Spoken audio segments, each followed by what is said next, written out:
So here I have about 100 grams of makhana, fox nuts, which I'm going to put in a kadai. And we are going to just dry roast it, which means on slow to medium flame, just keep roasting. This should take about 8 to 10 minutes.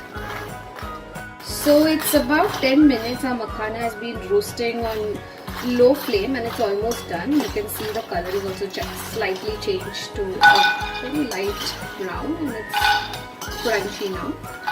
So I'm going to remove it in a plate. And don't put off the flame because we are going to use the same kadai to roast a few more things. Now in the same kadai, I'm going to put 10 or 12 cashews and just dry roast them for about 2-3 minutes. In about a minute or two, the cashews are also done. I'm just going to add it to this plate. Keep the flame on, and to this now I'm going to add some melon seeds, about 2.5 tablespoons of melon seeds, and again on low flame we kind of dry roast them.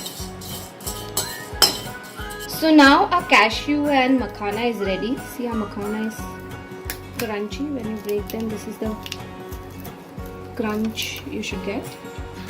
And now we are going to add this thing to a mixer jar.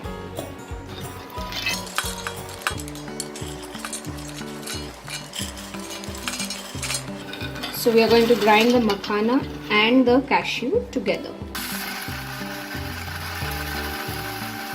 So as you see, we have a nice fine powder of the makhana and cashew ready, which I'm going to now transfer to a bowl.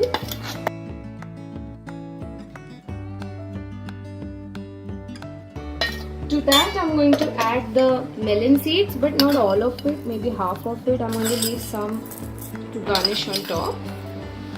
And now here we have a smaller pan, and on that I'm going to add around 2 tablespoons of ghee, and to that I'm going to add a cup and a half of jaggery. If you have jaggery powder, you can use that as well. Now we're just going to let it melt naturally. Just keep it on very low flame. If required, you can put 1 spoon of water, but that is only if you feel. I'm not going to add at this point. So now that the jaggery has almost melted, we are going to put a teaspoon and maybe a little more of cardamom powder and mix it really well. Our melted jaggery with cardamom powder, I'm going to add that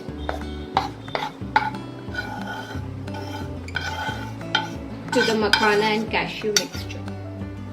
You have to do this little quickly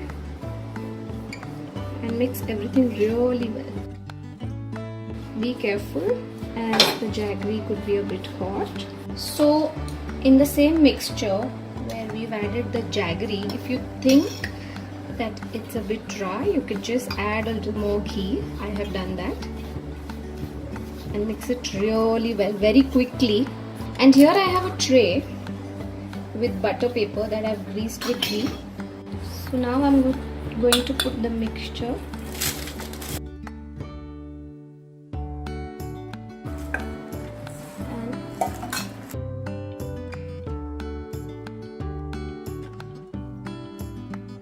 So we've let this set for about 3-4 minutes, and now I've just pulled the butter paper. So we need to now cut it. Don't let it be very thanda because then you won't be able to cut it well. It needs to be slightly warm when you cut it. You can cut it into any shape or size you like. And our Makhana Barfi is ready. To make this dry fruit laddu, I am going to use half a cup of almonds, some pistachio, this is about 1/4 cup, half a cup of cashews and walnuts, this is a mix, and I'm going to need some roughly chopped anjeer and some kishmish, this is roughly about half a cup. Here I have a mixer jar and I'm going to put the almonds, the pistachio, the cashew and walnut, and we are just going to coarsely grind them, not make a powder. We are not going to add the kishmish and the anjeer to this.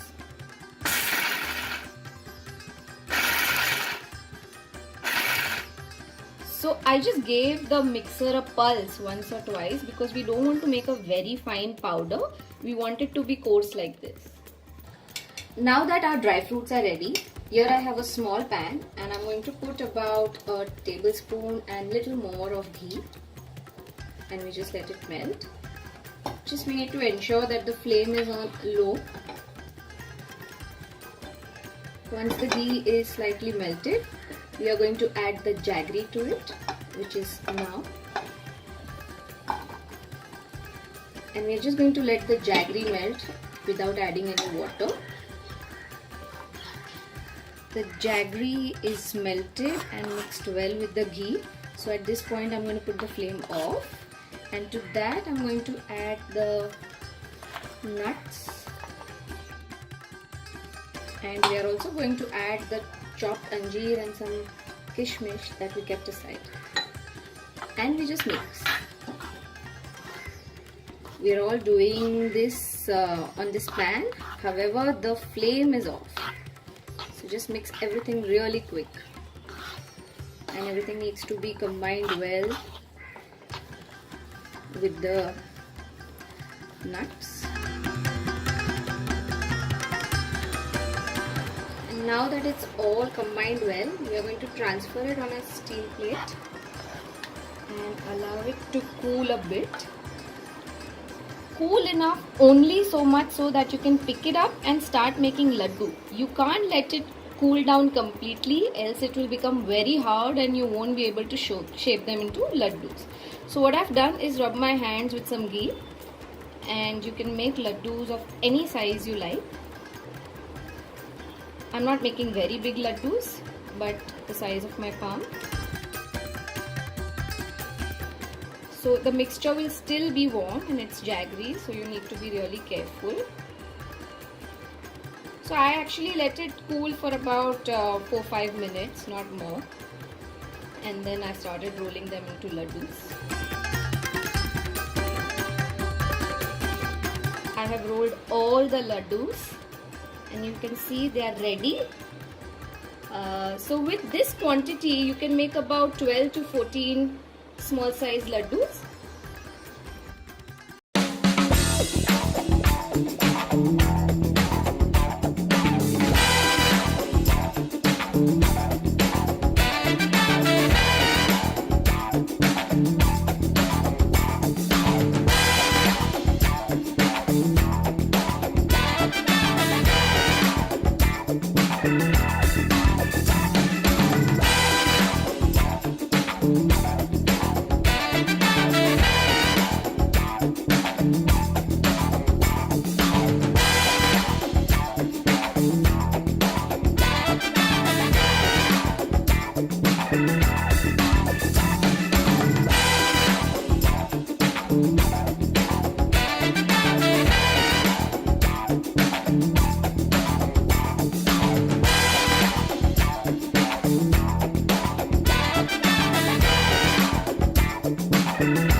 Farali Pattice, we are first going to prepare the stuffing.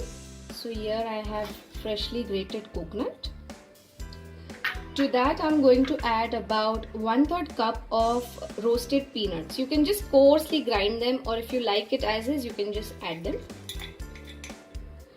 To that I have some freshly chopped coriander. This is as much as you like. This is almost like a handful. To that I'm going to add 8 to 10 cashews and some raisins. So Gujarati snack is like that, always a little sweet and spicy together. To that I'm going to add a tablespoon of ginger chili paste. You can add more if you like it spicy. To that I'm going to add almost a tablespoon of sugar. I have a juice for 1 lemon which I'm going to add to this mixture. And now we are going to nicely mix all of this. If you want to use your hands to mix it properly, you're most welcome to do that. It already smells very nice. We're going to add some salt as per taste. And our mixture is ready. And now we are going to prepare the patties. So we need about 8 medium-sized potatoes here and about 3 to 4 tablespoons of arrowroot. So we are using arrowroot because this is a fasting recipe, else you can also use corn flour, and some salt to taste. And now using a masher, you're going to mash and combine all this well. So you can use your hands to mash the potatoes. You can also grate the potatoes if you like, and make sure it's combined really well. So our potato is now ready, and you take like a ball size potato in your hand like this, and if you want, rub your palms with some oil before that. And now you just keep rolling it like this, flattening it with your hands, and take a spoonful of mixture and fill it. Now get all the ends together. You can keep pulling it little by little and roll it again nicely. Just make sure you close it well and roll it again. And this is how we are going to make all the patties. So I've made all the patties. This is the last one. So just one tip here is boil the potatoes and refrigerate them for about an hour. That way all the moisture in the potatoes will kind of go away and you will be able to roll it better. So you have to keep doing this. You have to make sure the potato is closed from all sides. And even if it keeps opening, that's fine. Just keep closing. Yeah. And slightly, with not so much pressure, just keep rolling them for a few seconds till you see this nice shiny patties ready with no cracks in it. Our patties are now ready. I made about 12 patties, and now our oil is also hot enough.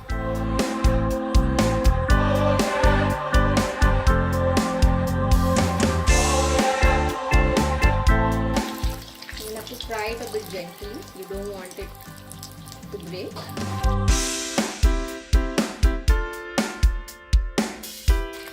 Just do this very carefully because you don't want the patties to break. As you can see, now it's turning to light brown.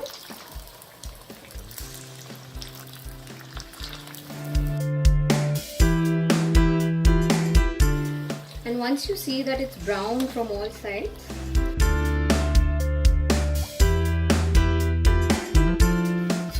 which it is here, I'm going to remove it on the plate.